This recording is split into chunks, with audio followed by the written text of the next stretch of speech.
Abrimos, señoras y señores, la tertulia. Hoy en miércoles 1 de julio del año 2020.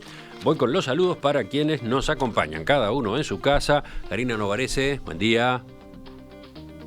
A ver si puedo escuchar. Buen día, ¿cómo andan? Le puso suspenso, pero saludó. Sigo. ¿Qué tal, Fernando? Buen día. Fernando 1. Fernando 2. Buen día. Hoy tenemos el dúo Los Fernandos, integrado por Fernando Butazzoni y Fernando Escriña. Saludan, además... De mi parte, buen día y buen día al tocayo también. Bueno. Buen día para todos y especialmente para mi tocayo. Onir, buen día. Buen día. Yo estoy intentando, si Google quiere, me conectaré. Pero tengo un problema de conexión por el cual Gaby me hizo el favor de comunicarme por teléfono. Ahora entendí. Estabas ahí, pude haberte saludado en primer lugar sin ningún problema. Escuché los comentarios maliciosos de algunos. Te estaban difamando, Enier, te estaban difamando. Totalmente. Bueno, empezamos. Borramos todo eso de la versión taquigráfica y empezamos. En el periodo de 4 meses, desde que se instaló el nuevo gobierno, 11 jerarcas renunciaron al pedido del Poder Ejecutivo, fueron removidos o se alejaron de sus cargos por razones personales. Estas bajas ocurrieron en ACE, la Administración de los Servicios de Salud del Estado, en Antel, en la Armada Nacional, en la Corporación Nacional para el Desarrollo, en la Administración Nacional de Puertos, en la Policía Nacional, en la Dirección Nacional de Bomberos, en el Ministerio de Salud Pública, en el Ministerio de Transporte, en el CODICEN. Y bueno, a esa lista podría sumarse la intención del canciller Ernesto Talvi de dejar el gabinete para liderar su sector, Ciudadanos, algo que comunicó hace algunas semanas y que en estos días, en estas horas, ha venido a precipitarse. Se da como un hecho que el cambio de titular en el Ministerio de Relaciones Exteriores ocurrirá la semana que viene. Fernando, tú querías hablar a propósito de este fenómeno. ¿Por qué? A ver.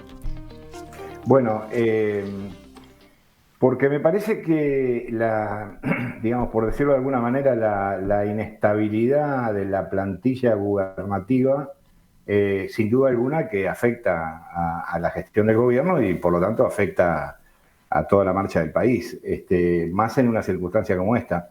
Es obvio, creo que no creo que haya nadie en el Uruguay que piense que este gobierno digamos, puede funcionar de manera adecuada con una dificultad extra agregada a las enormes dificultades que ya tiene. Por lo tanto, me parecía que interesante desde el punto de vista del análisis político ver por qué se ocurren esas cosas. Es decir, qué grado de volatilidad tiene la conformación del actual gobierno. Y yo creo que eso está estrechamente relacionado con las dificultades que se generan en una coalición en la que hay gente de muy diversas filiaciones políticas, de muy diversas orientaciones filosóficas e ideológicas y con muy distintas visiones acerca del presente y yo creo que del futuro del país. Entonces, eso genera ruidos que provocan este tipo de situaciones, ¿no? Que no son solo esas, es decir, hay algunas que son más restallantes, por decirlo así, como por ejemplo todo el caso Talvi, que realmente a mí me tiene patidifuso, porque es casi inexplicable la manera de proceder en estos últimos días, pero bueno, él tendrá sus razones, supongo, y dijo que después del viernes puede hablar de esa situación. Pero hay otros muchos casos que están vinculados con jerarcas que no llegaron a asumir, por ejemplo, o candidatos a determinada jerarquía que fueron bochados por sus propios dichos. Bastaba revisar páginas de Facebook para encontrar declaraciones escandalosas de algunos candidatos y de otros que asumieron, de los cuales a los cuales no quiero referirme porque justamente creo que uno de los problemas es esa inestabilidad. Entonces uno se pregunta, bueno, ¿qué grado de coherencia tiene la coalición de gobierno en vista de toda esta situación? ¿Qué grado de fortaleza tiene el presidente de la República para armar un equipo de gobierno de acuerdo a sus criterios? Yo creo que son criterios razonables, los que planteó durante la campaña electoral, del mismo modo que los planteó Talvi, profesionales en todas las embajadas y profesionales en los cargos de dirección de la Cancillería. Sin embargo, bueno, vemos que hay unos cuantos cargos en la Cancillería y en las embajadas, muy importantes, por cierto, muy relevantes, que no tienen un perfil profesional adecuado. No sé, por lo menos no es el perfil que se planteaba originalmente durante la campaña electoral. Entonces, todo eso a mí, yo debo confesar que no tengo respuestas. Lo que tengo es una gran preocupación, porque hay un país que está en medio de una situación muy complicada, más allá de que la gestión del gobierno con respecto a la pandemia ha sido muy buena, excelente, hasta ahora, el país ha generado eso una situación económica y social gravísima, que la vamos a vivir durante un par de años por lo menos, si todo sale bien. Entonces, en medio de eso, tener una volatilidad en la plantilla de gobierno a mí me preocupa, sobre todo porque las razones a mí no me quedan demasiado claras. Algunas sí, pero muchas no me quedan demasiado claras. Eso era lo que quería plantear, tirar arriba de la mesa. Por supuesto que en este listado de remociones, de cambios en jerarquías de gobierno, el Observador, por ejemplo, hizo un informe el fin de semana pasado al respecto. Hay situaciones muy diversas, pero a propósito de algunas de ellas, dice uno de nuestros oyentes, Felipe, que hay que tener en cuenta lo positivo de la cosa. Los funcionarios no están atornillados a sus cargos. Ese es un buen síntoma. Hemos estado acostumbrados a otra cosa. Y eso es cierto, ¿no? Alude el oyente a los gobiernos del Frente Amplio, donde varios jerarcas probablemente debieron haber dejado sus puestos y no lo hicieron. Hubo situaciones de empecinamiento, pero también a gobiernos anteriores, ¿no? Gobierno Jorge Valle, gobierno Sanguinetti, ¿no? Había también en esas épocas una resistencia a procesar cambios, como que se veía como una debilidad sacar a alguien que había asumido hace relativamente poco. Y sin embargo, dice el oyente, acá está lo positivo de que si hay que sacar, se saca, ¿no? ¿Quién sigue? No, eso es claro. Yo simplemente un apunte final. Yo creo que hay que encontrar una especie de equilibrio, ¿verdad? Porque muchos de los casos que estamos hablando de este gobierno, parece ser que estuvo mal designado directamente. Es decir, cuando vos pones un jerarca y a los 3 días o a la semana o a los 15 días lo tenés que sacar o lo haces renunciar, o renuncia porque se le saltaron los tapones, es evidente que ahí hubo Entonces yo creo que tiene que haber un equilibrio entre no estar atornillado pero llegar a sentarse, porque si no es muy difícil. Fernando, ¿tú qué decís? Mirá, más vinculado como estás a la coalición de gobierno. Sí, 2 cosas. La primera, cuando mi tocayo Fernando Butazzoni planteó este tema y me llegó por la producción, realmente me pareció que estábamos incluyendo en una bolsa de 11 situaciones casos muy diversos. Es decir, quien lee un titular y dice en 4 meses 11 cambios, piensa que hay una crisis política en el gabinete fenomenal. Esto no es así. Si hay algo que ha quedado demostrado con estos cambios, después me voy a referir a alguno en particular, pero si hay algo que ha quedado demostrado es que el equipo que conformó el presidente Lacalle es un equipo sólido. Las bajas a que se alude en muchos casos ni siquiera obedecen a razones de naturaleza política, sino o bien a personales o bien a antecedentes que eventualmente no se conocían, pero no se puede hablar de una crisis de política ni una debilidad de la coalición a propósito de estos cambios. Por el contrario, lo que demuestra es que la coalición tiene un buen timón, un buen timonel al timón, que es el doctor Lacalle Pou. Y me da la impresión a mí que el gobierno ha llevado de muy buena manera la gestión, más allá de estos cambios. Advierto que muchos de ellos son absolutamente intrascendentes y ni siquiera van a quedar registrados en la historia, ¿no? Dentro de 3 meses no nos acordamos ni quién iba a ir a tal o cual organismo no nombro a ninguno porque no quiero personalizar, porque son todos casos muy diversos. No así, por supuesto, la situación del economista Talvi. Pero en cuanto al resto de los casos, yo creo que en 6 meses no nos acordamos. No es la renuncia de ministros, no es una crisis política de gabinete como se ha vivido. Uh-huh. Y tampoco me quiero comparar con el Frente Amplio, porque yo creo que una que vale mucho más que todos estos casos es aquella renuncia del ministro de Economía Astori cuando le querían imponer el 6% para la educación, que tuvo que ir el líder más votado del Frente Amplio, Mujica, a convencerlo que no dejara su cargo. Esos son crisis. Entonces, meter estos 12 cargos me pareció a mí, por lo menos, que merecía esta precisión. A ver, vamos a seguir escuchando ahora a Karina y a Onir y después volvemos con los dos. ¿Vas tú, Karina, primero? Voy. A ver, me parece que sí hay esto que está sucediendo no es lo más normal del mundo, pero creo que hay dos cosas a tener en cuenta. Una es la coalición, que ya lo estuvo analizando Fernando, y ahí después me voy a detener particularmente en algunos grupos de la coalición que creo que se la están haciendo más complicada al gobierno por su falta de experiencia política. Pero en segundo lugar también hay un tema de falta de planificación general que tal vez tenga que ver con esto de que hace 15 años que un mismo partido era gobierno. Tal vez.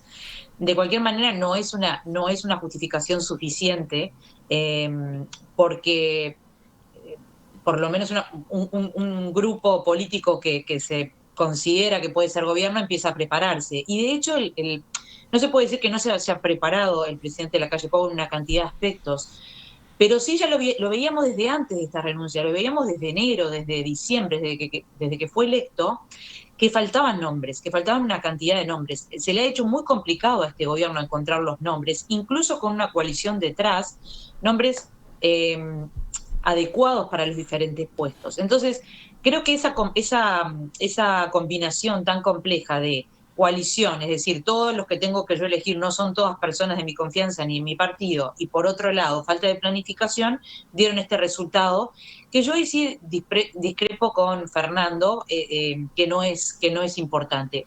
Es importante que en los primeros 4 o 5 meses de gobierno esté sucediendo esto, es importante, no se puede decir que no. Y también es cierto lo que dice... Karina, sí. Más allá de esa apreciación, si yo te pido hoy que en 15 segundos me digas los nombres y a qué se dedicaban cada uno de los renunciantes, quizá te pone un aprieto. Seguramente, pero entonces es que estamos y la relevancia de esos cargos. Es que estamos en problemas entonces, porque no se tiene que designar a un vicepresidente de la ANP que no da con la talla, porque no se tiene que designar a alguien de ACE que antes tenía los antecedentes que tenía.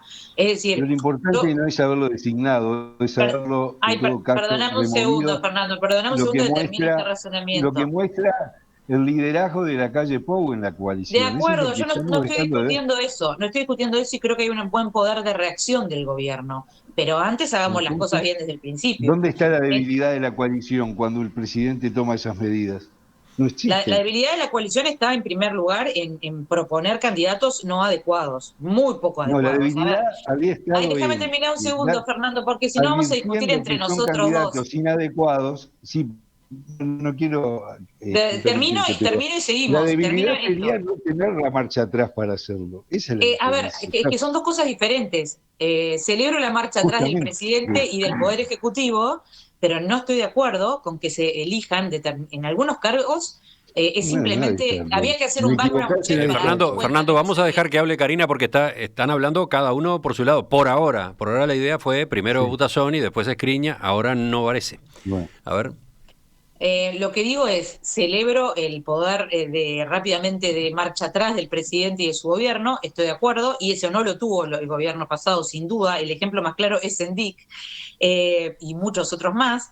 Eso lo celebro, pero lo que digo es, en el comienzo de un gobierno uno tiene cierta responsabilidad de hacer un poco de investigación para algunos cargos. En algunos cargos era ir a ver los Facebook, de verdad. Eso no se lo reclamo al presidente específicamente, se lo reclamo al sistema de gobierno, se lo reclamo en este caso al grupo político que estaba atrás de estos jerarcas. Hay un mínimo de background check, como le llaman los americanos, que es necesario hacer en los jerarcas. Si esto es gravísimo para la democracia, no lo creo que estoy de acuerdo que se va a pasar rápidamente. Y después voy a dejar acá pendiente algo para hablar en la segunda intervención, y es los jerarcas que dicen no sentirse cómodos en los puestos en los que están. Ojo, porque la verdad es ¿Esto lo estás diciendo a propósito del último cambio de Daniel Radillo, por ejemplo? Hay dos cambios de ese tipo, uno en el Codicen y otro el de Radillo. Esos son los de comodidad. Daniel Radillo, ex diputado del Partido Independiente, médico, había sido nombrado al frente del Sistema Nacional de Cuidados. Y ayer se supo que Exacto. Deja ese cargo y va a ir como secretario general de la Junta Nacional de Drogas. Claro, a mí la verdad que me parece que hay que, esto lo digo desde el punto de vista de los jerarcas, cuando se acepta un puesto de estos que sabemos que son complejos, que son complicados, que a veces no son muy bien remunerados, la mayoría de las veces, bueno, se acepta con todo lo que eso conlleva. ¿Cómo en 2 semanas o en un mes te das cuenta que no estás cómodo? O hay un problema específico político y hay que decirlo, o si no, la verdad yo no les daría el premio de otro puesto, les soy honesta. Bueno, completamos la primera ronda, faltaba que hablara Ovenir. Sí, yo hoy voy a estar sorprendentemente de acuerdo con todo el mundo. ¡Opa! ¿Cómo con todo el mundo? Bueno, con todo este universo de los que hemos hablado en este programa. No, es real lo que dice Fernando Butazoni de que es una coalición y eso genera ciertos ruidos. Es real lo que dice Fernando, el otro Fernando, Escriña, sobre la irrelevancia de algunos relevos, digamos, ¿no? Y es real lo que dice Karina sobre el hecho de que en definitiva hay un partido, es decir, la realidad es que había un partido dominante durante 15 años y eso trae algunos efectos. Digo, es decir, 15 años de varios sectores políticos que han estado fuera de la actividad de gobierno genera cierto desacostumbramiento, es decir, hay figuras que nunca habían ocupado cargos, es decir, que no tenían una situación en el Estado, y eso genera, sin duda, dificultades. Me parece que esos 3 factores son absolutamente válidos y ciertos. Uh-huh. Pero bueno, creo que hay un factor más que habría que tomar en cuenta, que es la forma en que se aborda este periodo, ¿no? Es decir, con una aspiración muy ambiciosa, que es aprobar la ley de urgente consideración, que es una especie de texto único es una especie de programa de gobierno absoluto, ¿no? Es decir, que prevé 1.000.000 de cosas, y que muchas veces las designaciones para muchos cargos es inusual, ¿no? Estamos a julio y hay muchos cargos que todavía no han sido ocupados, las personas, los nombres se aprueban, suena, pero hay muchos cargos que todavía no han empezado a ejercer la función, muchas figuras que no han empezado a ejercer la función. Sí, hay un conjunto de veñas que están en el Senado ahora esperando para ser votadas, ¿no? Bueno, exactamente, esto es inusual, y yo creo que está ligado a que el gobierno quiso que las designaciones y la asunción de los cargos estuviese condicionada a la aprobación de la ley de urgente consideración. Mi lectura es esa. Bueno, también estuvo de por medio de la emergencia sanitaria, ¿no? Que evidentemente distorsionó el arranque del gobierno. Además. Pero en realidad la emergencia sanitaria, si bien trae muchos problemas, parecería no generar tanta dificultad para las designaciones. En cambio, la emergencia sanitaria no iba a cambiar ni a variar porque se designara a quien se designara. En cambio, creo que sí pesaba la designación de cargos en el compromiso de todos los sectores de la coalición en aprobar la ley de urgente consideración. Y yo creo que hubo un poco un juego de primero aprobemos esto y después asignamos los cargos, ¿no? Uh-huh. Y creo que eso, por ser ambicioso, no me parece mal, que un gobierno asuma queriendo dejar claro lo que va a hacer y con el compromiso firme de lo que va a hacer. Uh-huh. me gusta o no me gusta lo que va a hacer, ¿no? Bueno, Fernando... Pero sí que me parece que el problema es que el condicionar ciertas designaciones y ciertos acuerdos para las designaciones a que se aprobara la ley les trajo problemas. Fernando primero, o sea, Fernando Bueno, Butazzoni. yo no creo que ¿Qué decís a propósito de las reacciones que provocó tu planteo? Sí, no, yo no creo, primero, no creo que esto sea un problema institucional o de la democracia. Ni lo dije ni lo creo. Segundo, creo que me parece que no es razonable minimizar el asunto. Es decir, yo creo que es un asunto serio.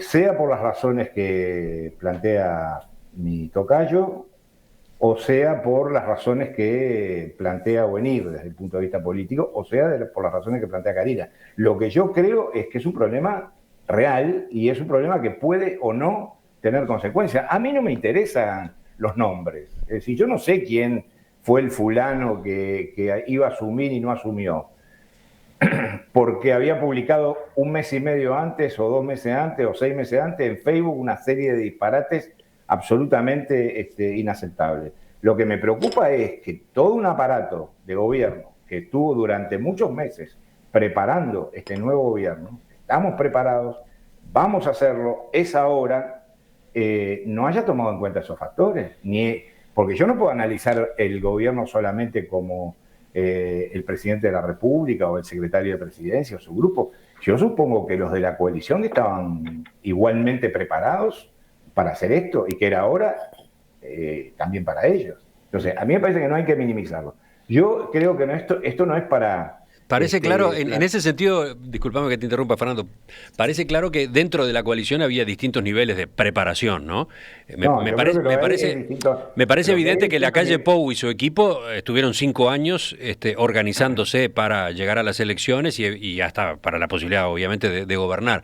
Después, en los aliados, había situaciones diferentes. Ciudadanos, por ejemplo, es un sector nuevo, con un liderazgo de alguien que no había hecho política antes. Cabildo Abierto, vaya si es novedad total, ¿no? Y por lo tanto su integración, sus militantes y los nombres posibles para cargos también forman parte de una masa muy heterogénea. Me parece que todo eso está de por medio también, ¿no?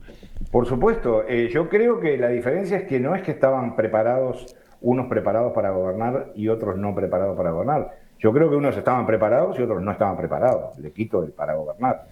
A mí me parece que la situación de Ciudadanos y la situación de Cabildo Abierto es clara en cuanto a dificultades que tienen que ver con eso, es decir, con tener equipos, con tener planes concretos, proyectos concretos, propuestas concretas. Y me parece que eso es un problema. Repito, no creo que acá hay que decir alerta, las instituciones peligran o cosas así. No, lo que me parece es que es un tema interesante de analizar, porque políticamente le puede poner las cosas complicadas al actual gobierno. Y yo creo que lo que menos quiere nadie en este momento es que el gobierno tenga una situación complicada desde el punto de vista político. Dice uno de nuestros oyentes, que conoce de cerca al presidente de Lacalle Pou, él es así, delega y confía, pero retiene el control. Y quien no funciona, se va. Lo plantea a propósito de algunas de las situaciones que se han estado comentando acá. Sí, pero no ha sido la mayoría. Eso de que delega y controla y el que no sirve se va, no ha sido la mayoría. La mayoría han sido otro tipo de problemas que venían de antes o conflictos políticos que estallaron de pronto. Fernando II, Fernando Escriña ahora. Sí, no hay que perder de vista en estas consideraciones que los cargos políticos y de particular confianza se cuentan por centenares. Es prácticamente imposible solicitarle al presidente que no cometa algún error o que desconozca alguno de los centenares de cargos que avanzan sobre una administración.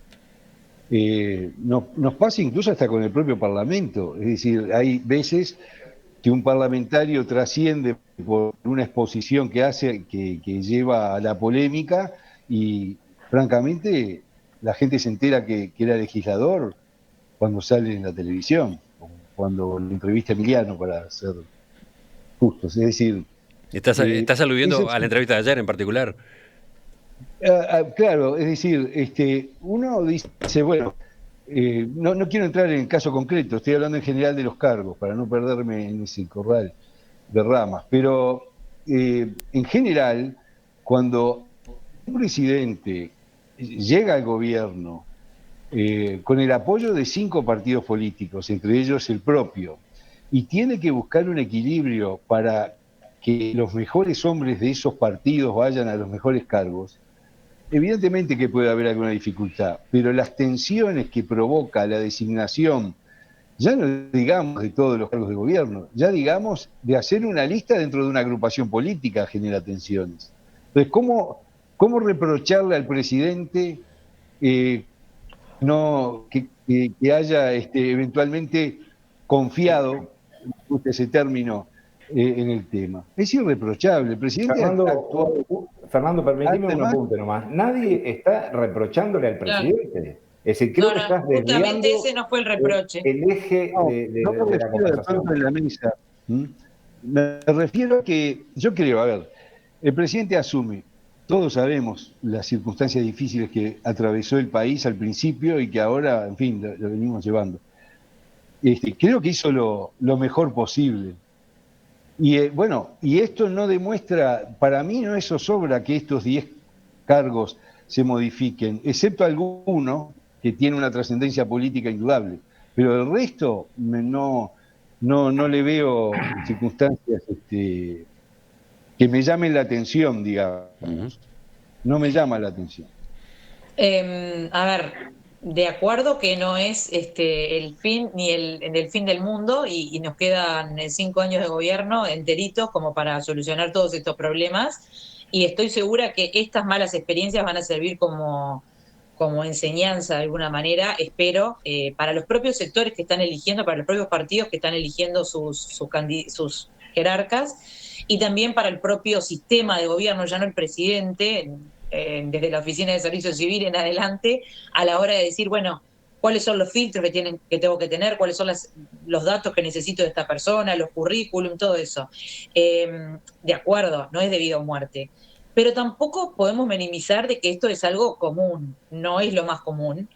Creo que tiene que ver lo que hablábamos al principio, creo que es muy difícil acomodarse luego de 15 años donde un mismo partido ya iba pasando las figuritas de alguna manera, o sea, iba generando sus propios cuadros y además también con una cantidad de problemas que denunciaron y nunca se reaccionaron. Yo sí estoy de acuerdo acá con Fernando Escriña, de que la reacción que se tuvo ha sido muy, muy rápida, y eso para mí es tranquilizador. En todos los casos donde hubo dudas, se reaccionó rápidamente, incluso en el caso del presidente Antel, donde si uno se pone a mirar el caso específico, no es que hubo una falla grave del presidente, porque lo que hizo es lo que se debería hacer en toda la administración, regularizar los cargos. Lo hizo en un momento donde se está pidiendo austeridad, entonces políticamente fue una mala jugada. Creo que tendría que haberlo consultado antes, pero no estamos hablando de que ahí hubo un error administrativo grave, ni hubo tampoco una ofensa, como en otros casos, a los propios organismos o a otros jerarcas de Estado. Así que yo lo que creo es importante, hay que tenerlo en cuenta, no es debido a muerte, pero por favor tengámoslo, digo yo como si fuera parte, que lo tenga en cuenta el gobierno y que lo tengan en cuenta los diferentes partidos que hoy forman parte de la coalición, porque realmente no está bueno y no es una buena señal. La más grave de todas sí tiene que ver para mí con lo de Cancillería, porque evidentemente Cancillería es una pieza fundamental siempre y sobre todo ha jugado un papel fundamental ahora y va a jugar un papel fundamental todavía mucho más importante en lo que viene, porque para poder salir de la crisis económica en la que ya estamos inmersos, necesitamos una Cancillería muy activa que esté negociando con el mundo. Lo último con venir ahora. Sí, bueno, yo tengo un poco para agregar. Creo que hay una cosa dos pequeñas cosas que son interesantes que se mencionaron. Una es la designación, el caso de Antel, donde se intentó presupuestar a una serie de funcionarios. Más allá de la oportunidad o no, de la posibilidad económica o no hoy de hacer eso, pone en evidencia una cosa, y es que el Estado está cifrado en una cantidad de funcionarios con contratos atípicos, es decir, tiene una cantidad de funcionarios que no son presupuestados, que tienen contratos muy inconvenientes, en el cual no tienen ni los derechos de un funcionario público ni los derechos de un trabajador privado, y que termina produciendo un efecto que la Constitución trata de prohibir, que es que terminan funcionando al servicio de una fracción política, porque como sus contratos dependen de la voluntad del jerarca de turno, genera una situación muy inconveniente. Esto lo hizo el partido, el Frente Amplio, y lo hace y lo mantiene, lo puso en evidencia, lo va a mantener esta administración. Nuestra administración pública está en un problema de irregularidad, donde se vulneran derechos como trabajadores de los funcionarios y se genera un condicionamiento al poder político, ¿no? Eso me parece que es un aspecto relevante. Sobre el caso de Talvi, yo creo que esto me parece que tiene, por ejemplo, acá ha habido antecedentes de conflictos entre el canciller y el presidente, ¿no? Me acuerdo del caso de Gargano con Tabaré Vázquez en la oportunidad de discutirse el Tratado de Libre Comercio con Estados Unidos. O sea, no tampoco es una cuestión, ya ha pasado eso, ¿no? Pero en este caso me parece que en el caso Talvi, de alguna manera se equivocó desde el punto de vista de su situación partidaria al asumir ese cargo, de su futuro político, ¿no? Como dirigente de un sector. Me parece que era un puesto difícil para cumplir por quien pretende ser, por quien es el líder de un sector de un partido de la coalición, por varias razones. Una, por el sometimiento que genera, si es un cargo de gran condicionamiento al presidente, y por otro lado porque él no es el líder indiscutido del Partido Colorado, es decir, hay otra figura que talla, y que evidentemente las funciones del ministro de Relaciones Exteriores iba a hacer perder pie dentro del juego partidario, ¿no?